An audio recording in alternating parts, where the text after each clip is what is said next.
Menteri Koordinator Bidang Perekonomian Erlangga Hartarto blak-blakan mengakui ada berbagai negara termasuk Singapura yang tidak suka Indonesia masuk ke semua organisasi perdagangan bebas seperti OECD, CTTP, dan juga berbagai organisasi lainnya. Oleh karena itu Erlangga menyebut ada banyak upaya yang dilakukan untuk mengganggu Indonesia. Menteri Koordinator Bidang Perekonomian Erlangga Hartarto secara blak-blakan mengakui bahwa ada sejumlah negara, termasuk Singapura, yang tidak senang melihat Indonesia masuk ke berbagai organisasi perdagangan bebas seperti OECD, CPTPP, dan sejumlah forum ekonomi internasional lainnya. Karena itu, menurut Erlangga, tidak sedikit upaya yang sengaja dilakukan untuk mengganggu langkah Indonesia. Selama puluhan tahun, Indonesia kerap dipandang sebelah mata. Kita hanya dianggap sebagai raksasa tidur atau sekadar pasar besar bagi produk asing di Asia Tenggara. Namun narasi itu kini runtuh total. Dunia sedang menyaksikan kebangkitan agresif ekonomi Indonesia, sebuah kebangkitan yang tidak lagi mau didikte oleh siapapun. Fenomena ini diam-diam membuat negara tetangga yang sudah mapan, seperti Singapura, mulai merasa cemas dan tidak nyaman. Indonesia kini bukan lagi penonton. Kita telah berubah menjadi predator baru dalam rantai pasok global, siap menggeser keseimbangan kekuatan ekonomi kawasan.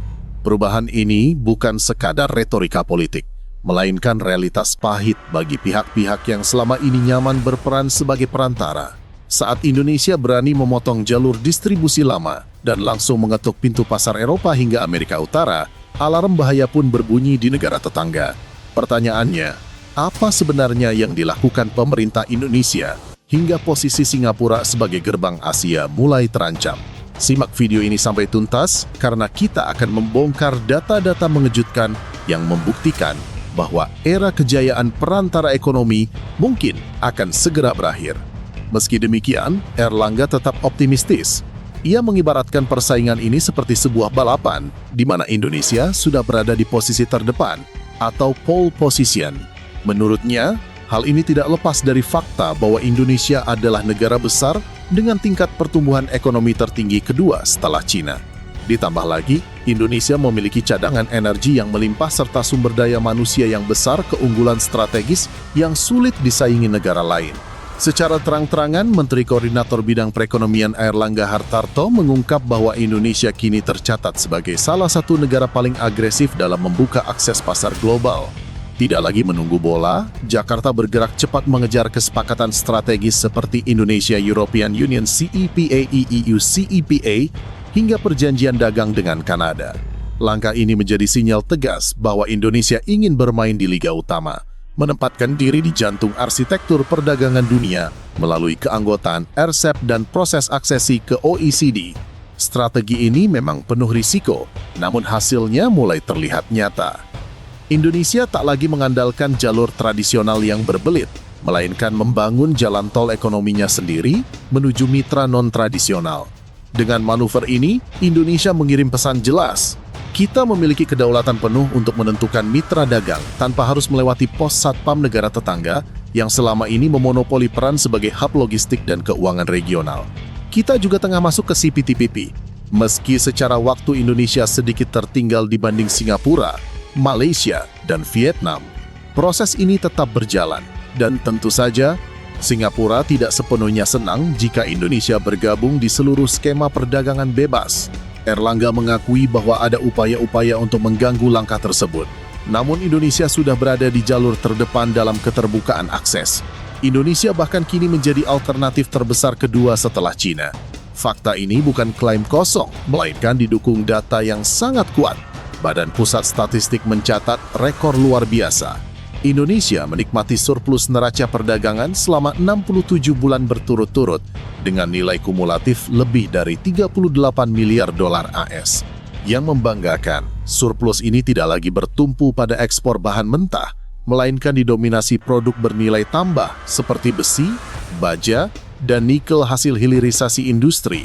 Transformasi dari pemasok bahan baku menjadi pemain industri global inilah yang membuat posisi tawar Indonesia melonjak drastis. Kita tidak lagi sekadar hinterland atau daerah penyangga bagi industri negara maju, tetapi telah berevolusi menjadi salah satu pusat produksi dunia. struktur ekonomi Indonesia benar-benar naik kelas, meninggalkan stigma lama sebagai negara yang hanya bisa menggali tanpa mengolah. Dalam konteks ini, Singapura kerap dipersepsikan sebagai tetangga yang toksik dan sering menghambat kemajuan Indonesia. Airlangga Hartarto menyebut Singapura tidak menyukai langkah Indonesia yang agresif menjalin kesepakatan perdagangan bebas secara langsung dengan banyak negara karena hal tersebut menggerus peran Singapura sebagai negara perantara perdagangan. Selama ini, Singapura dikenal sebagai tempat parkir likuiditas dan aset pelarian yang justru melemahkan sistem keuangan Indonesia. Mereka juga kerap memonopoli pasar dan event dengan skema zero-sum game yang merugikan Indonesia. Kita pun masih ingat bagaimana Singapura sempat mengontrol wilayah strategis di atas kedaulatan Indonesia sebelum akhirnya bisa kita ambil alih di era kepemimpinan saat ini. Kenaikan kelas Indonesia jelas membawa konsekuensi geopolitik serius. Kenyamanan Singapura mulai terusik. Setelah puluhan tahun memegang kunci gerbang perdagangan Asia Tenggara, mereka kini harus menghadapi kenyataan bahwa investor global mulai memilih akses langsung ke Indonesia tanpa perlu singgah terlebih dahulu. Airlangga bahkan secara eksplisit menyebut adanya ketidaknyamanan dari pihak tetangga melihat Indonesia yang semakin mandiri dan percaya diri memotong rantai pasok lama. Data pun berbicara lebih jujur daripada diplomasi. Sepanjang tahun 2025, Singapura mengalami defisit perdagangan terhadap Indonesia sebesar 4,6 miliar dolar AS, bukti nyata bahwa arus uang dan barang kini mengalir deras ke Jakarta. Peran Singapura sebagai pusat distribusi perlahan tergerus oleh Indonesia yang kini memiliki kapasitas, populasi, dan infrastruktur untuk menjadi pemain utama, bukan lagi sekadar pelengkap. Singapura memang negara maju, namun tidak sepenuhnya ikhlas melihat Indonesia tumbuh sejajar. Selama ini, mereka kerap memanfaatkan kerakusan elit Indonesia untuk menciptakan kesepakatan yang menguntungkan diri sendiri. Namun hal itu bisa dipahami. Jika Indonesia benar-benar menjadi negara maju, masa depan Singapura terancam. Secara wilayah, mereka tidak memiliki banyak hal untuk ditawarkan. Bahkan, Lee Kuan Yew pernah menyebut bahwa jika negara tetangganya setara, maka Singapura bisa mati. Cara bertahannya adalah memastikan tetangga tidak pernah benar-benar sejajar.